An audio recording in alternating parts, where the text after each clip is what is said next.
The condemned for several years have only been housed at San Quentin Rehabilitation Center.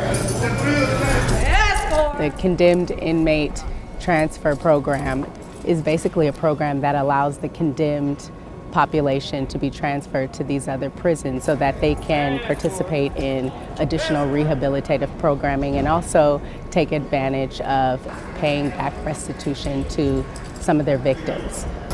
Morning. Typically, the condemned are always handcuffed, so they're unable to participate in rehabilitative programming here other than educational programming. And so with them transferring to the other general populations, they're able to now work and take advantage of some of the other programs. Approximately 390 left after the pilot program that still remain here at San Quentin Rehabilitation Center. So you're here today for your CITP ICC transfer review? We do ICC committee with our stakeholders, mental health, medical, and we review all the case factors. You do have that hard 19 due to your condemned status though. Okay. All right, so you'll never go below level 2 housing. Okay. All right? And you talk about what you need in order to positively program. And so when you sit down with this committee, you discuss things like recreation, rehabilitative programming, and so with this committee, they will determine which institutions are suitable for you to be transferred. And we're going to refer your case, recommending transfer to CMF Level 2 EOP. Yeah, I've been at San Quentin since 2005, and I've been everywhere. I worked every part of this institution. God, I could say the most radical change, I would have to say the death row, because nobody thought that would go anywhere, and it did. The difference with death row is that they're moving. Nobody thought that would happen.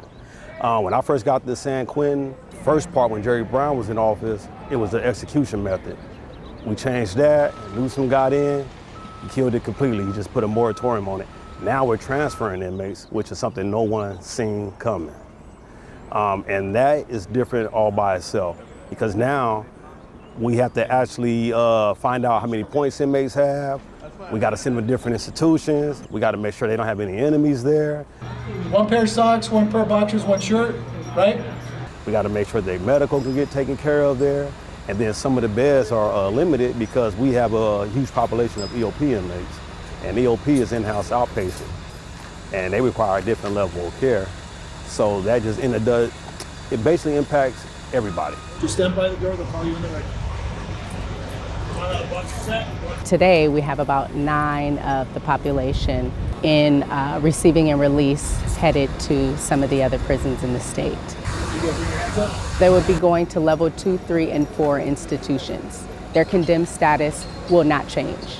The stipulations for participating in the CITPP program is that the institution that these incarcerated people are going to will need to have an electrified fence. Because San Quentin does not have an electrified fence, that is one of the reasons why they're unable to stay here.